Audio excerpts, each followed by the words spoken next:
When I was starting out in this business, I was always worried about how to light. How do these great DPs and great cinematographers achieve such things? I mean, such amazing imagery. It wasn't just lighting, it was the framing, the composition. And over the years, you start, getting the knowledge, you start getting better, and it's something you never stop learning. But one of the things that I discovered pretty early on is like lighting sometimes is just, when it comes to lighting, you follow logic.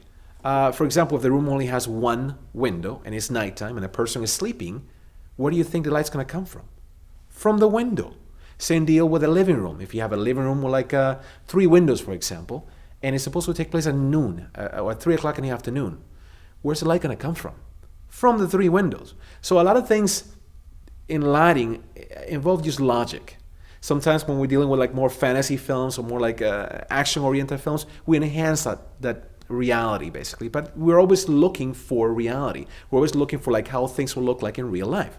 If I'm standing here in a living room, for example, in a living room set, or in a kitchen, and the screenplay says it's at 4 o'clock in the afternoon, think, how would the kitchen look like at 3 or 4 o'clock in the afternoon?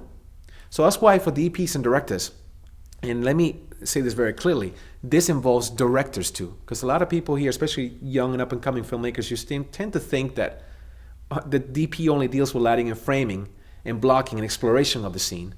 And the director just kind of says action for some reason. I mean, the director needs to be aware of lenses. The director needs to understand and know how to explore a scene, how to block a scene.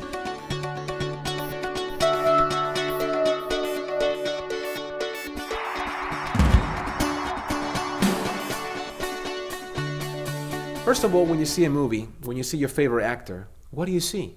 You see the key light, the main light that's landing on the actor's face. It could be coming way from the side at 45 degrees, frontal, from the back.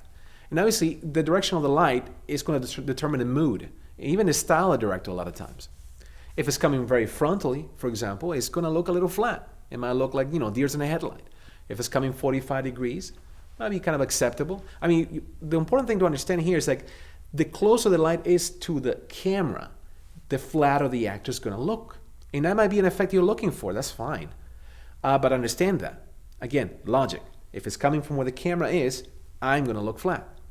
Now, if it's coming from the side, it's going to create a shadow area on the other side of the face.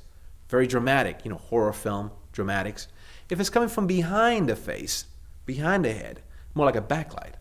Obviously, it's going to look like more like a witness protection program, or it could be like, again, another type of moody piece. It's important for directors and DPs to practice with this, and you can use ordinary lights, like ordinary hardware lights, hardware store lights. So we have a key light, which illuminates the talent. This is the light that's going to be used to basically show the actor to the audience. Then you have the backlight. The backlight is utilized to separate the talent from the background. For example, the background right now that I have behind me here is brown. So obviously, if I have brown hair, I'm going to blend with the background. So I need to have a little backlight that can separate me a little bit.